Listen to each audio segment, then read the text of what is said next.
Halo semuanya, selamat datang di channel saya, Joy Production, dan saya Judi Aransa. Di video kali ini aku mau bahas tentang bullying lagi, karena video terfavorit di channel ini yakni tentang bullying. Sampai ada yang video aku sampai tembus 10.000 lebih. Terima kasih yang sudah menonton, supportnya, meskipun yang subscribe nggak sampai segitu. Nah, di video aku yang aku maksud tuh ya di sini, yang video satu ini, yang tips menghadapi bullying di sekolah. Nah, di video itu juga banyak banget nih komentar-komentar tentang pengalaman mereka dibully di sekolah gitu. Dan aku mencoba untuk menjawab satu-satu dari cerita mereka gitu ya. Dapat diambil kesimpulan ya bahwa bullying itu nggak ada habis-habisnya di Indonesia. Meskipun nggak di Indonesia aja, di luar negeri pun banyak bullying itu terjadi.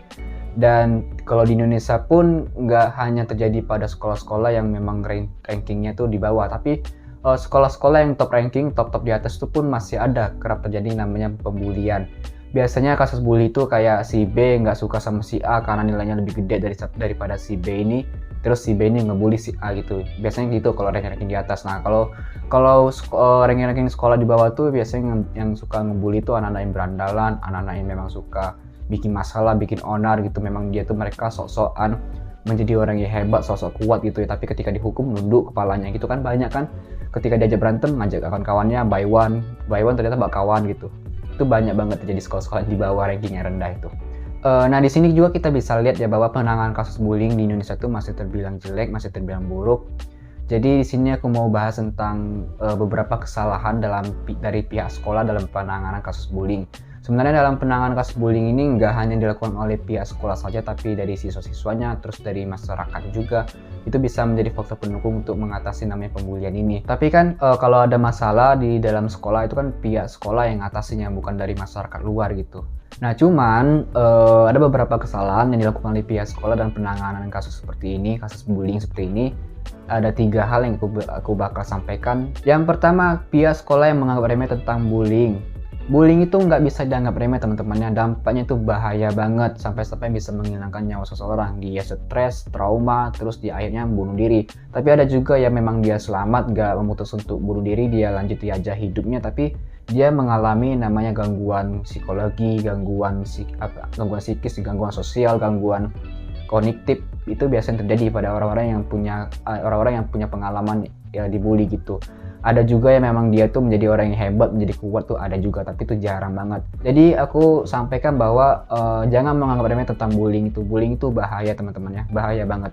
Nah, terkadang dari pihak sekolah tuh menganggap remeh gitu. Bahkan ada yang komentar di YouTube aku yang di video yang tadi, itu ada yang komentar percuma lapor sekolah, sekolah menganggap remeh, sekolah tuh nggak tegas dalam penanganan kayak gini. Banyak banget yang komentar kayak gitu. Makanya aku sampaikan bahwa terkadang pihak sekolah itu menganggap remeh tentang bullying. Contoh kasus ada pelapor datang, dia melaporkan anaknya yang dibully, nangis-nangis. Bu, Pak, anak saya ini nangis-nangis gak mau pergi ke sekolah karena dibully teman-temannya katanya. Terus dari pihak sekolah responnya apa? Sabar ya Bu, namanya juga anak-anak katanya. Maksudku ialah ini tanggapan respon yang salah tuh. Ini respon yang salah, namanya juga anak-anak itu salah. Karena justru itu kalau memang dia anak-anak, kalau memang mereka ini masih anak-anak, justru itu didiklah dari sekarang supaya nanti ketika dia dewasa dia menjadi anak yang baik gitu. Kan masa-masa sekolah itu masa-masa pendewasaan.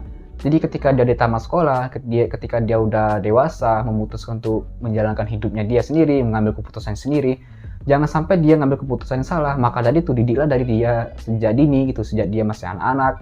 Jadi jangan bilang namanya juga anak-anak wajar. Ya wajar bullying itu terjadi karena memang kasus penanganannya itu juga nggak selesai gitu. Terus kesalahan kedua dari pihak sekolah dalam penanganan kasus bullying ini yakni pelaku dilepas tanpa dibina. Jadi kan ini lanjutan dari kasus sebelumnya yang lapor ke sekolahnya. Setelah dilapor, terus pelakunya dipanggil ke kantor, terus dihukum, dimarah-marah, terus diancam, kamu melakukan kayak gini lagi, kamu bakal dikeluarkan dari sekolah. Setelah itu udah dikasih ancaman, udah dilepas. Yang penting kalau dia melakukan kesalahan lagi, dikeluarkan dari sekolah. Itu memang sebenarnya langkah yang bagus, langkah yang tegas, tapi menurut aku tuh masih kurang bagus, masih kurang tepat. Karena kalau memang dia melakukan kesalahan lagi, terus dia dikeluarkan dari sekolah, siapa tahu nanti di sekolah berikutnya dia ngebully lagi, karena sebelumnya dia nggak dibina lagi. Maka dari itu, ketika dia udah dilepas, dia dihukum, dibina, jangan dilepas, jangan dibiarkan begitu saja, ya. Jangan, harus dibina. Bantulah anak itu jadi baik, jangan menyerah. Ini anak nakal, bully, besok dikasih hukuman aja, besok dilepas, jangan.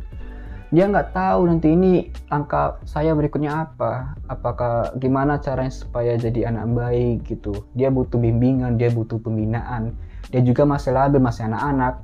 Ya bantu dia keluar dari zona lingkungan yang memang membuat dia jadi anak nakal, bantu, jangan dilepas doang gitu. Bullying itu kan sebuah kebiasaan buruk ya, jadi dari pihak sekolah seharusnya bantu anak tuh mengubah kebiasaan itu. Memang kebiasaan itu terkadang nggak bisa diubah, nggak bisa dibuang ataupun dihilangkan. Kebiasaan buruk itu memang susah dihilangkan, tapi itu bisa diganti.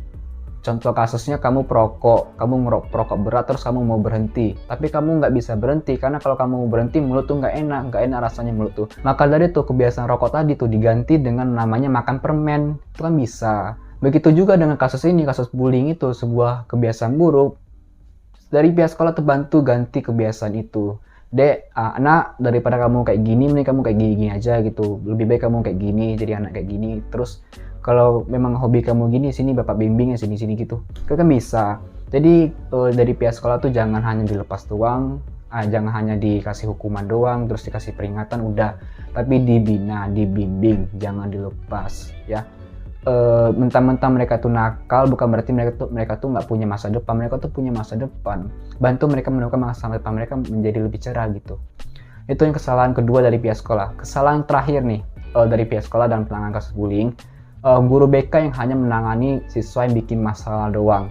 Ini aku sering banget melihat guru BK tuh kadang kerjanya tuh menangani orang-orang yang bikin masalah doang, menangani siswa-siswa yang bikin onar, menangani siswa-siswa yang bikin merusak aturan lah, melanggar aturan. Menurut aku ini salah. Guru BK tuh tugasnya bukan hanya menangani yang bikin masalah doang. Guru BK itu kan badan konsultasi ya. Konsultasi kan berarti seseorang yang meminta perujukan untuk teratasinya sebuah masalah gitu kan. Nah, teratasi sebuah masalah ini nggak hanya dilakukan untuk mereka yang bikin masalah, tapi orang yang punya masalah pun harus diatasi gitu. Jadi dari pihak sekolah, dari guru BK, aku sarankan kalian jangan hanya Bapak Ibu jangan hanya nunggu laporan yang bikin masalah doang, tapi dilihat, turun di lapangan, dilihat di kelas-kelas, dilihat siapa sih anak-anak yang memang dia tuh nggak semangat belajar atau pemurung. Biasanya terlihat loh, anak-anak yang punya masalah sama enggak tuh terlihat loh.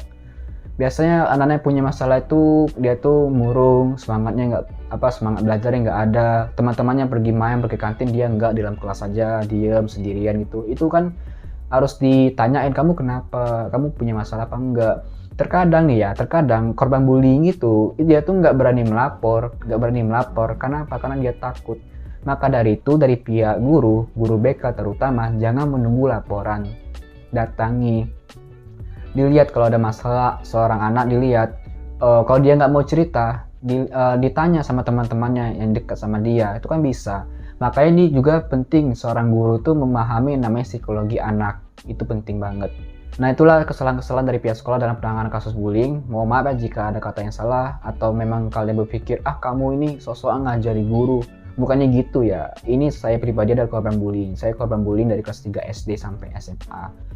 Dan setiap kali saya dibully, saya memahami betul apa yang dirasakan si korban dan apa si korban tuh butuhkan. Saya tahu banget. Kami korban bullying itu hanya dua hal yang kami butuhkan. Pertama, kami butuh orang yang menjadi pendengar yang baik. Kedua, kami butuh orang yang bisa mensupport kami. Udah itu doang. Dan kami nggak butuh yang namanya kamu kok lemah banget dibully kayak gini, lemah banget, kamu tuh cengeng banget. Itu kami nggak butuh kayak gitu. Support untuk korban bullying itu ngasih semangat aja itu udah cukup.